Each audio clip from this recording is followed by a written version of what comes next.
В принципе, можно начинать.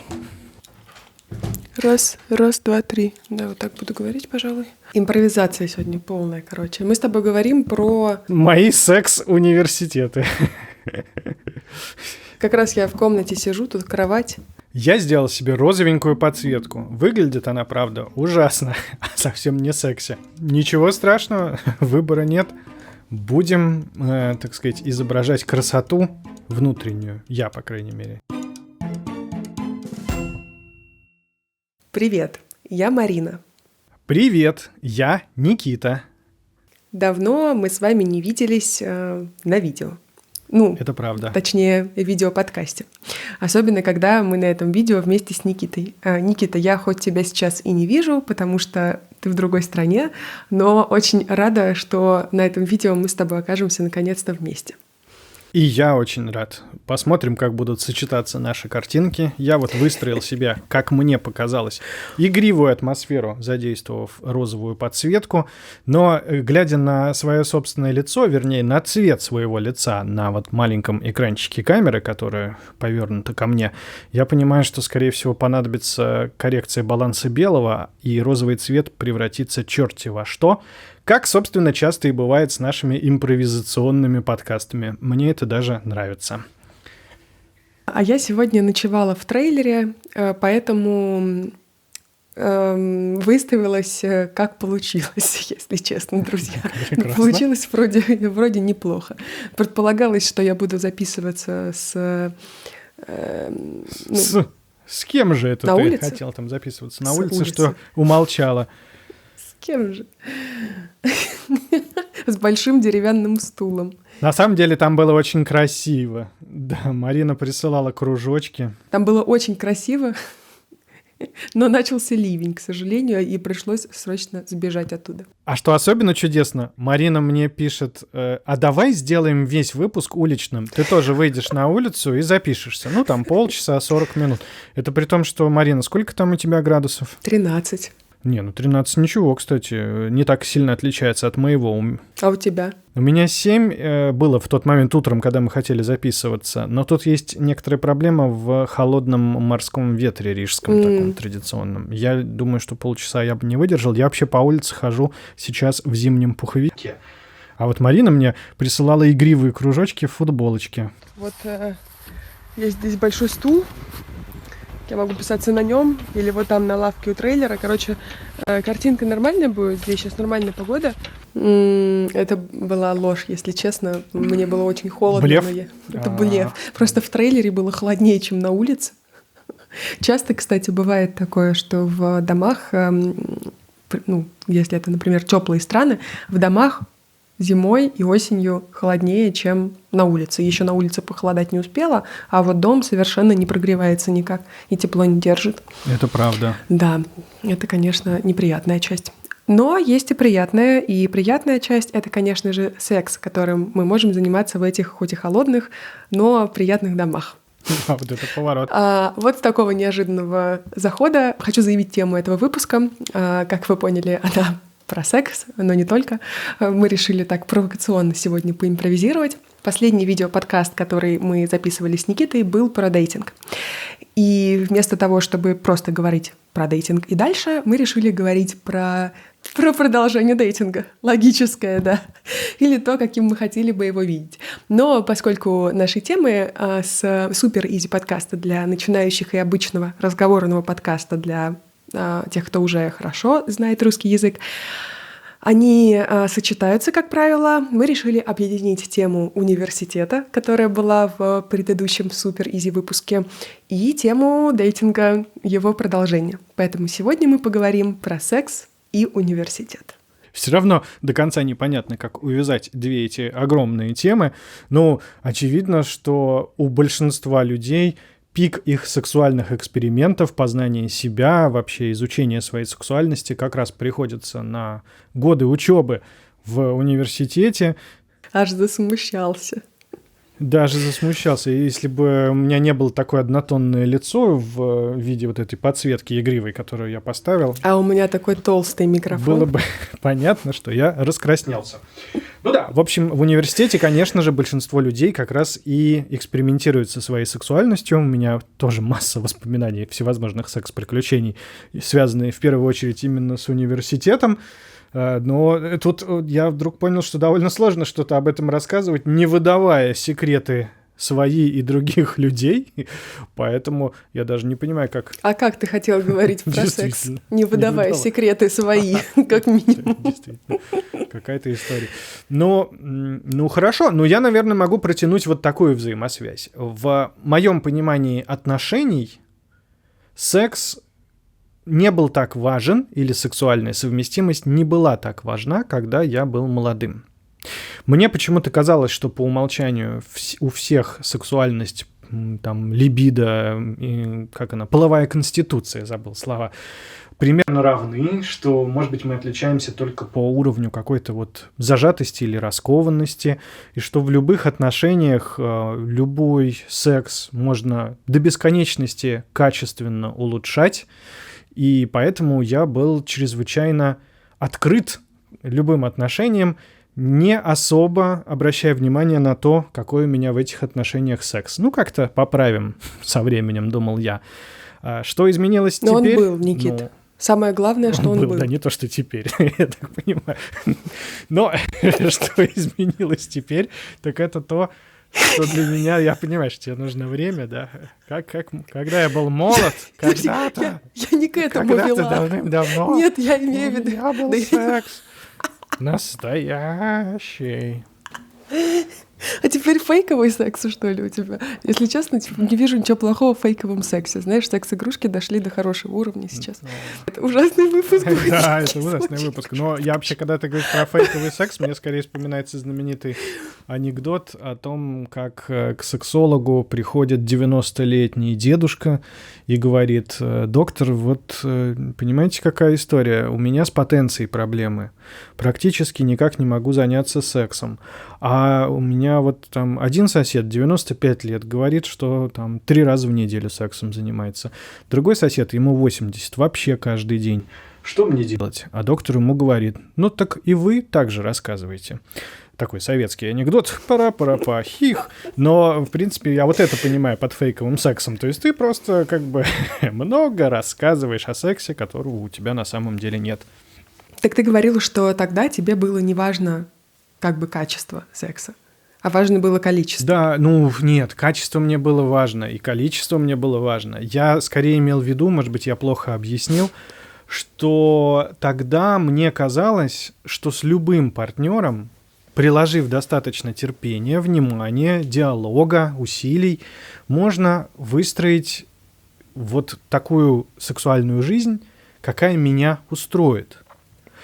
И что для меня изменилось спустя десятилетия, так это то, что я стал понимать, что все-таки сексуальность у людей разная, сексуальные потребности, аппетиты тоже разные. Для меня теперь очень важна сексуальная составляющая, когда я начинаю строить новые отношения. Я пытаюсь максимально откровенно разговаривать с потенциальным партнером о его сексуальной жизни, о его сексуальных предпочтениях, потому что сегодняшний я, в отличие от студенческого меня, понимает и считает, что такие вещи надо прояснять заранее, потому что потом ты с этим ничего уже не поделаешь. Если вы несовместимы в сексуальном плане, то сделать с этим что-то, как-то эту проблему проигнорировать, залатать, исправить вряд ли получится. А вот как ты считаешь? Я с тобой согласна. Я сейчас тоже абсолютно убеждена, что либо вы как-то,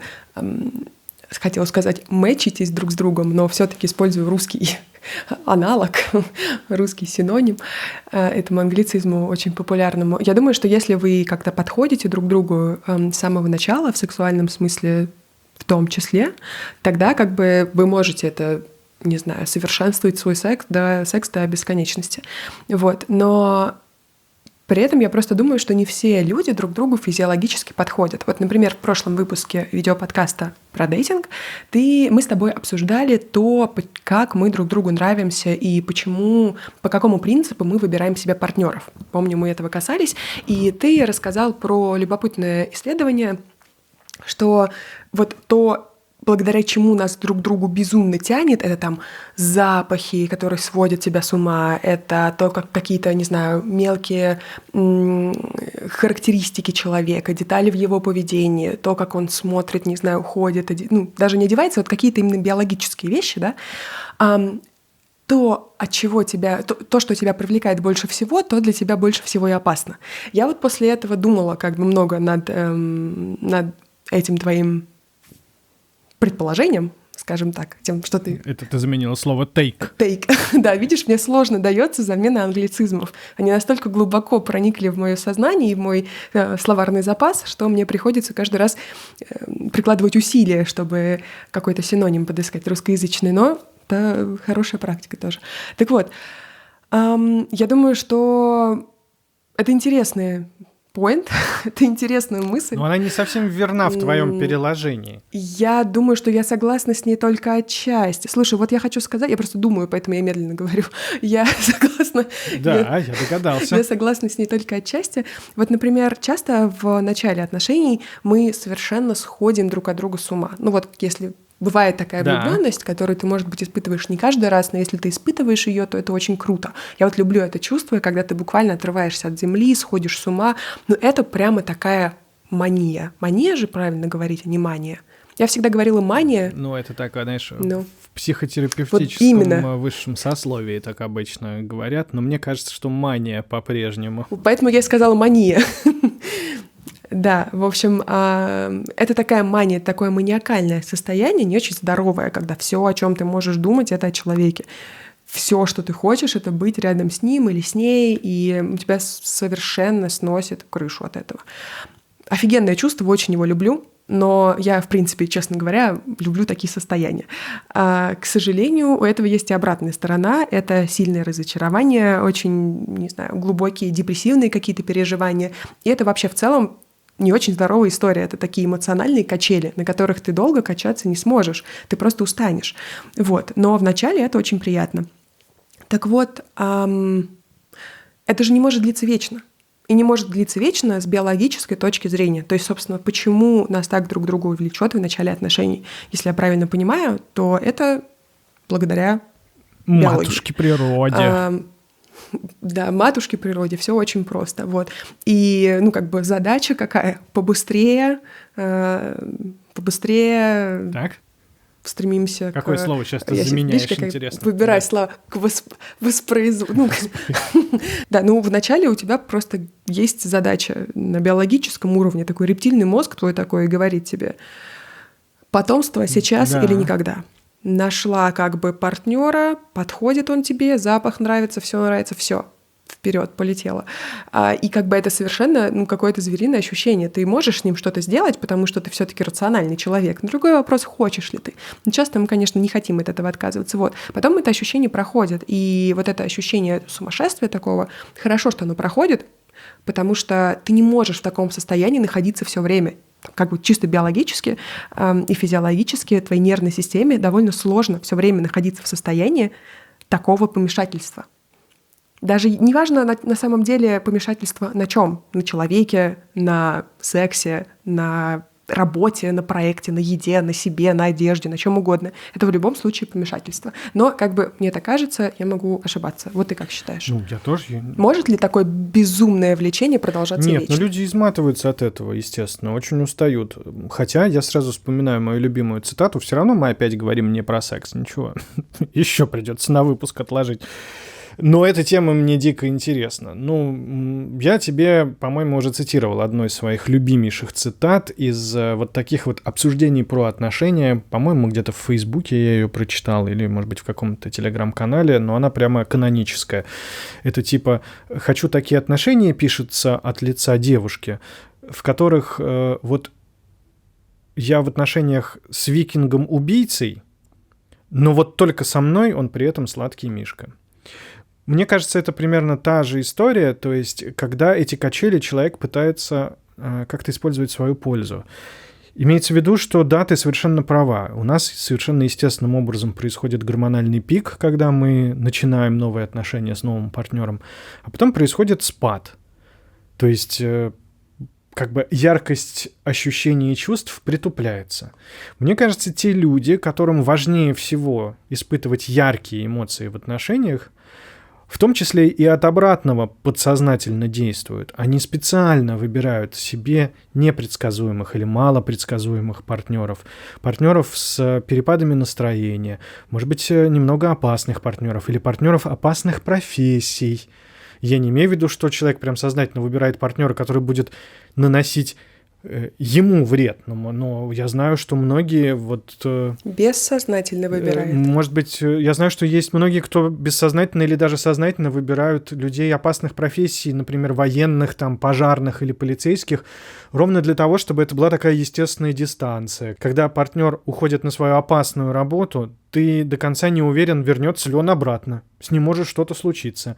Чувство риска, чувство возможной потери обостряет, да, ощущение. У тебя как бы продлевается вот этот период ярких чувств. Ты его искусственным образом увеличиваешь. Знаю прекрасно людей, которые состоят в отношениях или женятся, или выходят замуж за людей тех профессий, которые подразумевают длительное отсутствие.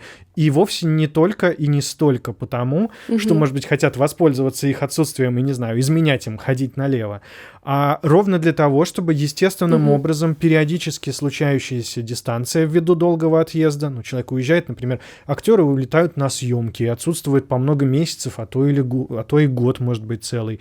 Или тот самый пресловутый капитан дальнего плавания, участник всех советских анекдотов про измены и наставление рогов, который, значит, уплывает в рейс на полгода или на год, и вот муж и жена разлучены естественным образом, и потом, когда он возвращается, их страсть пылает с новой силой, потому что они друг по другу соскучились, они друг от друга отвыкли.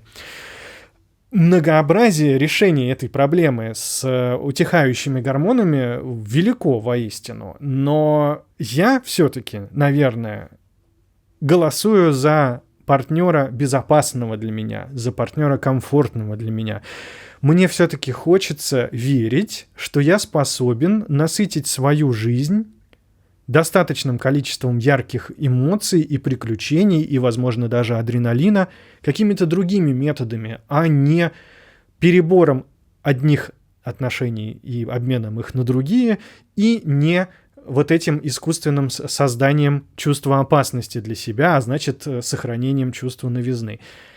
О чем говорит моя личная статистика? Скажем так, о переменном успехе. Оказывался я и в ситуации длительных отношений, где, признаться, мне становилось очень скучно.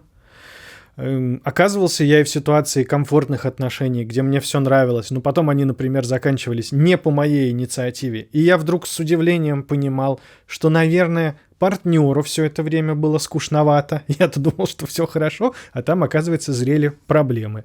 Оказывался я и в отношениях, где полностью на нет сходил секс, его просто не было, и мы превращались в этих отношениях в таких, действительно, как брат и сестра, в какие-то такие очень хорошие, нежные, теплые партнерские отношения, из которых был начисто исключен эротизм.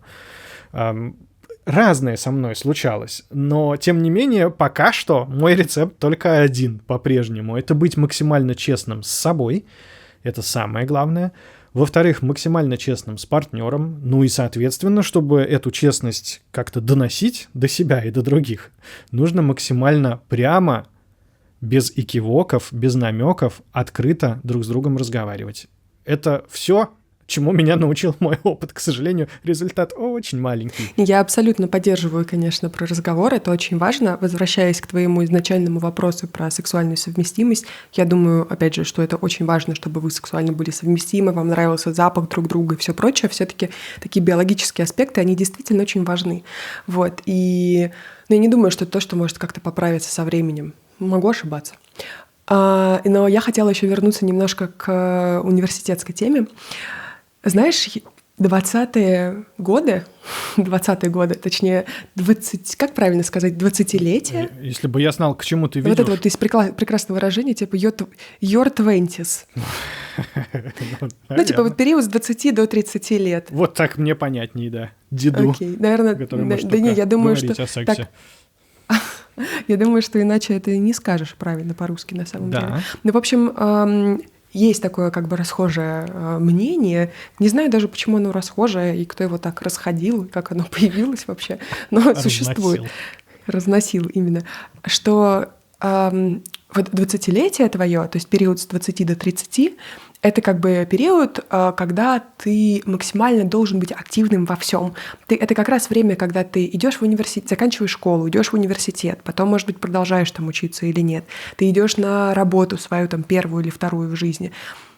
Знаешь, я сейчас рассказываю и понимаю, что это как-то для очень благополучных каких-то стран, наверное, потому что в России у меня такого не было, у меня по-другому было, как у большинства моих знакомых. Ну, то есть я пошла там работать в 16 лет, но мне было интересно, и я хотела стать журналисткой уже тогда, я искала варианты подработок, вот. Я в университет поступила в 17, в 16 поступила, в 17 пошла.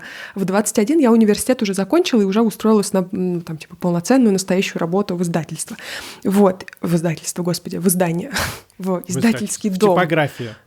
Типография. В издательский дом. Книгопечатня. Типография, книгопечатня там тоже была. Вот.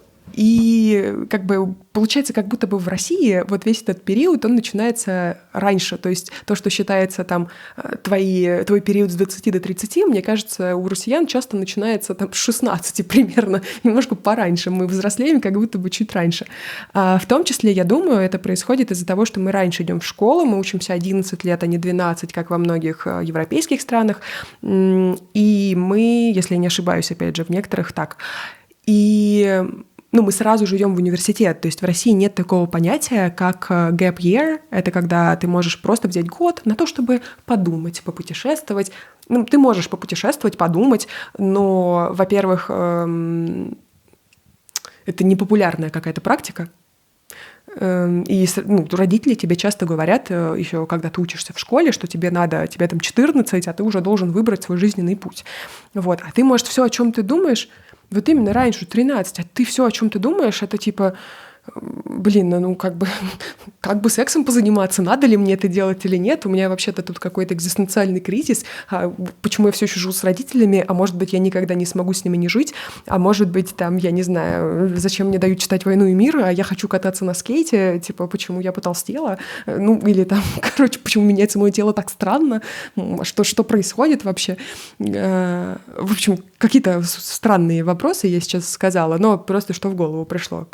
Период, когда ты должен выбрать себе занятие на всю оставшуюся жизнь, а часто подразумевается, что и партнера. Сейчас объясню, почему я это говорю.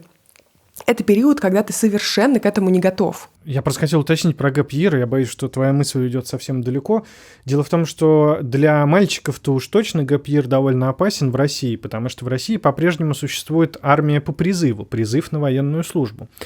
И, например, в годы моей юности служба в армии по призыву составляла 2 года, и армия шла на 2-м месте с небольшим отрывом от тюрем, от пенитенциарной системы, так сразу и не выговоришь, по числу насилия.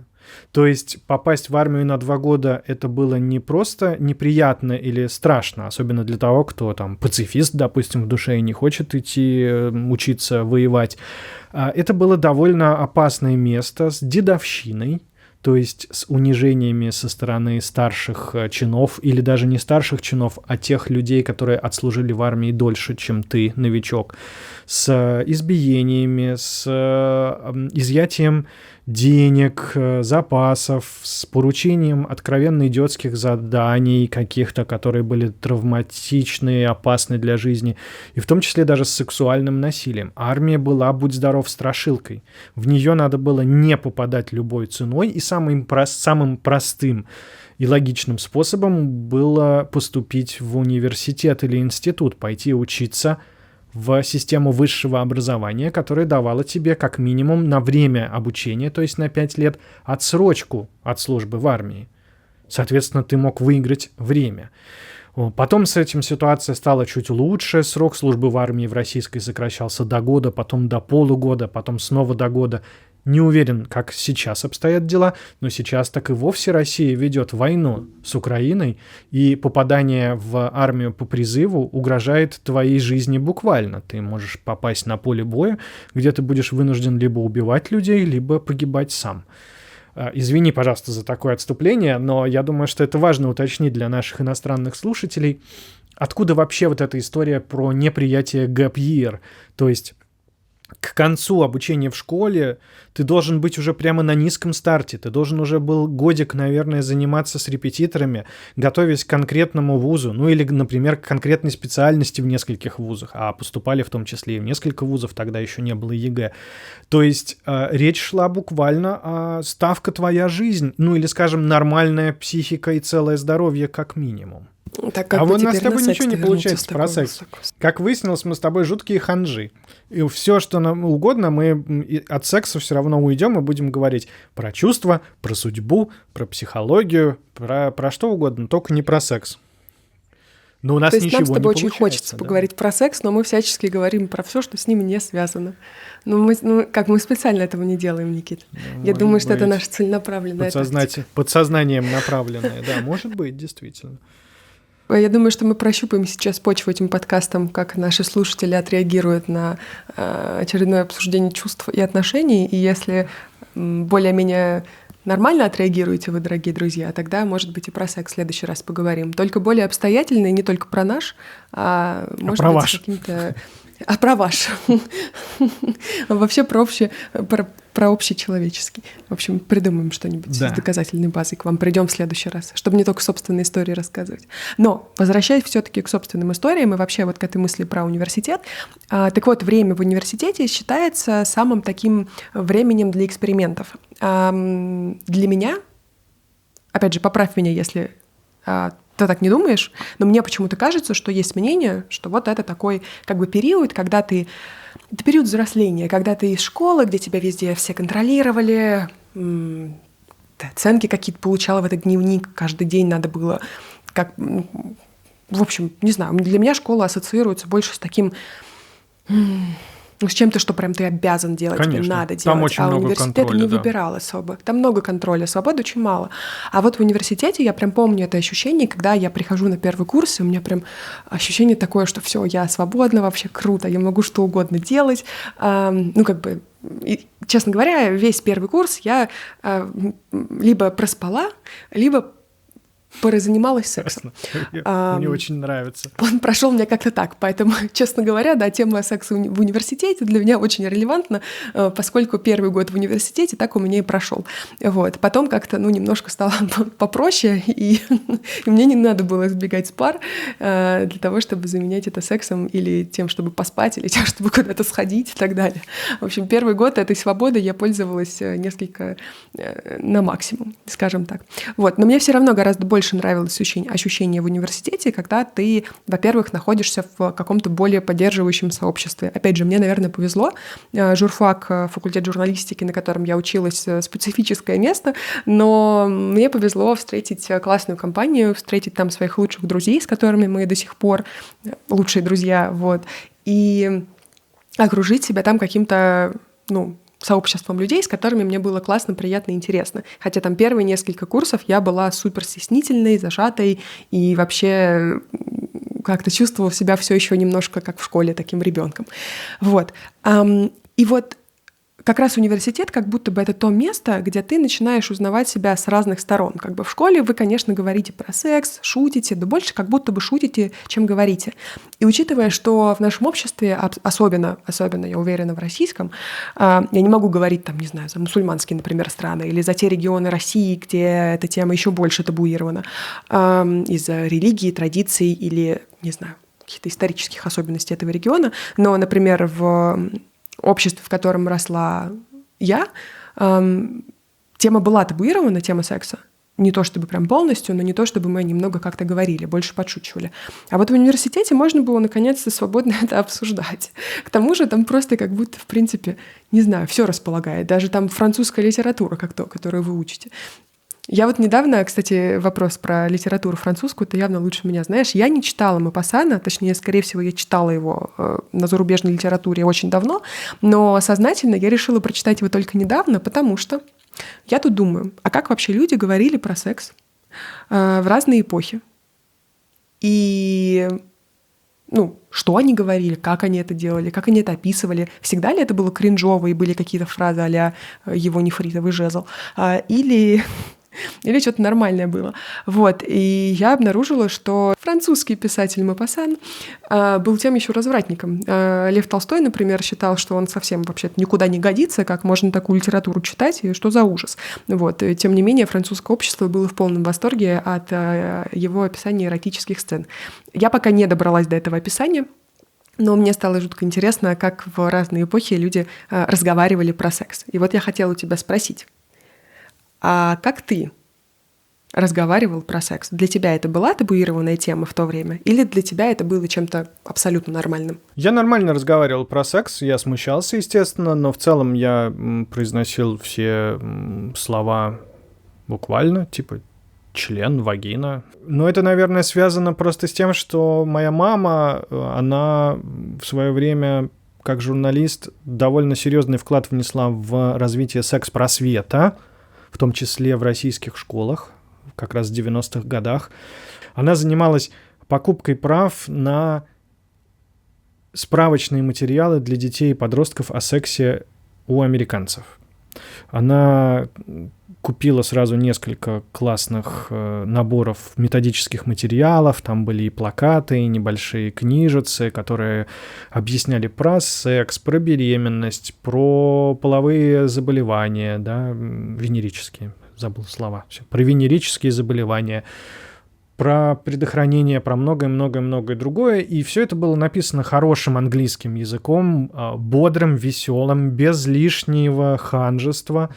И моя мама довольно большой вклад внесла еще и тем, что позаботилась о том, чтобы эти материалы были хорошо переведены на русский язык. И эти плакаты, эти брошюры она благодаря нескольким благотворительным фондам распространяла в московских и петербургских школах.